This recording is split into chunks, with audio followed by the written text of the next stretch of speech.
Boa noite, estamos aqui para falar um pouco sobre o livro da Revelação. Primeiro de tudo, meu nome é Ione Romero. É um prazer falar com você novamente. Eu quero compartilhar algumas impressões. Embora sejam rasos, eles não param de ser implicantes e profundo ao mesmo tempo. Para todos os estudos que você quiser continuar mais tarde, eu quero te dizer que o próprio livro é um livro enigmático, problemático em sua interpretação. Há cerca de 4 escolas teológicas de interpretação. Podemos apontar o preterista, o historicista, o idealista, o futurista. Também existem combinações entre eles, que é que nos diz que é um livro muito complexo. Analisar e estudar. No entanto, existem algumas pinceladas, que marcará a linha dos estudos futuros, que proponho continuar com você, para ter uma interpretação mais saudável, o mais vertical possível, apegado ao espírito profético. O que podemos dizer em essência, como o mesmo livro de Revelação diz, que o espírito de profecia é Jesus Cristo, que é a essência de toda a profecia da revelação. O centro dessa profecia é Jesus Cristo. Refere-se à pessoa de Jesus Cristo. Isso é muito importante, porque as pessoas na revelação veem monstros, ver anticristos, ver Babilônia, ver selos, ver cavalos, que o oprime. Mas eles não olham para quem realmente tem que olhar, que é Jesus Cristo. No meio e acima de todos esses elementos que acabei de mencionar, quando você para, olhando e contemplando o Cristo neste livro, porque ele está nublado pela visão distorcida dos outros elementos, então estamos lendo o livro errado. Revelação capítulo 1 versículo 1. É muito importante porque diz: a revelação que Deus deu aos seus servos. Ou seja, não era apenas John. Embora João fosse o canal junto com o anjo para transmiti-lo, mas o livro da revelação foi para todos os servos de Jeová. Diz que ele deu a ele, para mostrar a ele as coisas que devem acontecer em breve. Olhe para esses elementos. A palavra Apocalipse, como você sabe, significa correndo o véu, remova o véu.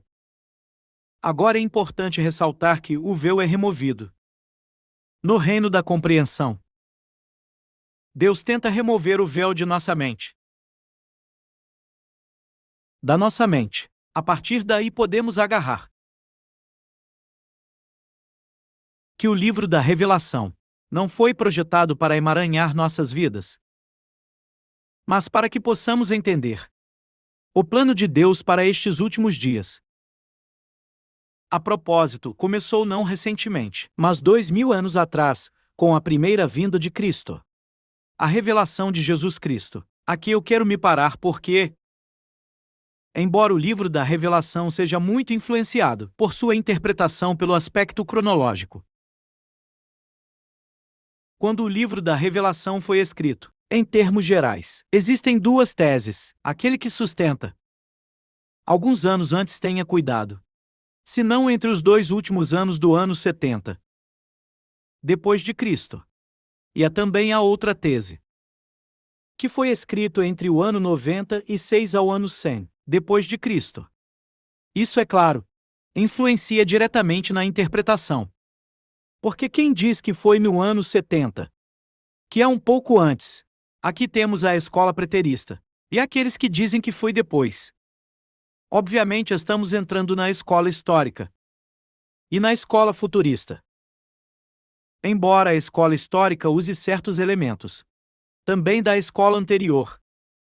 Eu aponto isso, porque o que vamos nos analisar. Eu assino o atual. Embora existam muitos livros de história que apontam para o ano 96 em diante. Mas há detalhes internos no livro que mostram que possivelmente a corrente de quem escreveu antes dos anos 70 está certa. No entanto, não estamos saindo para parar por enquanto lá, mas para deixar claro que a interpretação é influenciado pela cronologia usada. A revelação de Jesus Cristo. Eu quero apontar para este primeiro item, porque Apocalipse está relacionado ao livro de Daniel. E vemos que o livro de Daniel tem duas partes. A primeira parte tem apenas 6 capítulos. Além de ser de natureza biográfica, a vida de Daniel, algumas aparências, revelações de Deus que têm a ver com o reino. E é mostrado. A Nabucodonosor e Daniel têm que interpretá-los. Mas do capítulo 7 em diante, visões são mostradas de monstros-leão, urso-cabra e coisas semelhantes. Então uma aparência é mostrada, pouco forte em relação ao povo de Israel, porque tem a ver com a batalha em submissão aos gentios do império para com Israel. É assim que Israel se torna um escravo de outras nações. O livro de Daniel para entendê-lo, assim como o Apocalipse, são livros que foram escritos em um período de transição. Período muito abrupto para eles. Porque no caso de Daniel especificamente, estamos falando de um jovem, da corte real de Judá, que foi levado cativo, quando ele tinha cerca de 15 e 17 anos. Foi em 605 a.C. No livro de Deuteronômio está escrito: quando um povo levou cativo outra cidade, estava sob uma maldição. Então Deus não queria Daniel para interpretar a história de Israel, especialmente em sua vida pessoal dessa perspectiva. Por que não? Ajudaria a entender seu propósito em sua vida. Embora ele soubesse que não era a vontade de Deus para Israel ser um escravo da Babilônia. No entanto, Deus o escolheu, que ainda tem o controle do reino. Ninguém tirou o reino do Senhor. Deus o imove e coloca reis. Deus é quem administra os tempos, reis e nações. Isso é importante para entender o crente. Quando ele passa por essa situação difícil, é uma situação muito desconfortável. Quando um crente experimenta o evento de escravidão. Daniel começou a fazer muitas perguntas. Por que interpretar Deuteronômio 28, que a escravidão era uma maldição? Então quem está reinando agora, quem é o próximo? Como devo dirigir? Toda essa série de perguntas. Aqueles são feitos por qualquer crente em qualquer momento da vida, que pausa circunstância semelhante. O importante é que Deus, embora ele não tenha respondido as perguntas diretamente, no entanto, ele lhe dá as revelações através dos reis gentios, mostrando-lhe seu reino, mostrando a ele seu poder, e que ele ainda tem o controle da história, como apontamos. Da mesma forma também aconteceu com Juan. Ele era um prisioneiro na ilha de Patmos em Étese. Ele estava realmente muito aflito. Ele estava em tribulação. Todas essas perguntas vêm, sim, ao próprio João Batista. Ele foi colocado na prisão. Então ele perguntou se Jesus era o Messias, quero dizer, e o rei. Eu estive esperando o que aconteceu. Essas são coisas muito normais, que eles acontecem com todos os seres humanos. Daniel não foi exceção. João Batista não foi exceção. E João o apóstolo nem. Agora o que eu quero enfatizar realmente, além da situação humana, é o encontro que Daniel teve com Deus. E interpretou vários sonhos. E até teve a oportunidade de sair ileso da fornalha de fogo. E o rei, aqueles que estavam com ele, viram o quarto homem. Alguns traduzem um filho de Deus, filho dos deuses.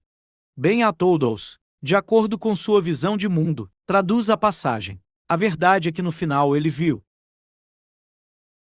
o Filho de Deus representado naquela fornalha ardente, acompanhando aqueles que estão no mesmo. Observe que o Apocalipse começa da mesma forma. Começa com uma revelação de Jesus Cristo ressuscitado, que é quando ele vai mostrar as coisas que estão por vir. É necessário para o crente ter a perspectiva correta de ver Jesus ressuscitado, assim como Daniel viu, e entendeu quem estava no controle do reino.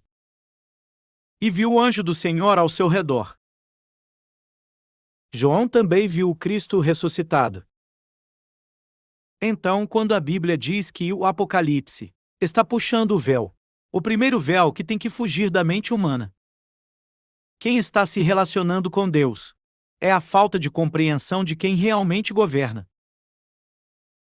Por trás da poderosa economia mundial do grupo Política Mundial, que está por trás de todos os governos do mundo, e mesmo atrás dos mesmos dragões, dos mesmos demônios que a Bíblia os menciona várias vezes, e que Daniel viu, e também João, o apóstolo, viu no Apocalipse. Qual é o objeto da revelação do Apocalipse? Pessoas discutem se eles eram as coisas que estão por vir, ou se ver o Cristo. A escrita do Apocalipse neste sentido é muito claro. Diz a revelação de Jesus Cristo, que Deus deu a seus servos para mostrar, ou o que em si. Qual foi a revelação? A revelação do Messias. E vemos que parte do capítulo 1. Eis que é a revelação. E parte do capítulo 2. A revelação do Messias a todas as congregações da Ásia Menor. Portanto, então todo crente deve ser muito conhecedor da revelação de Deus sobre o Cristo ressuscitado.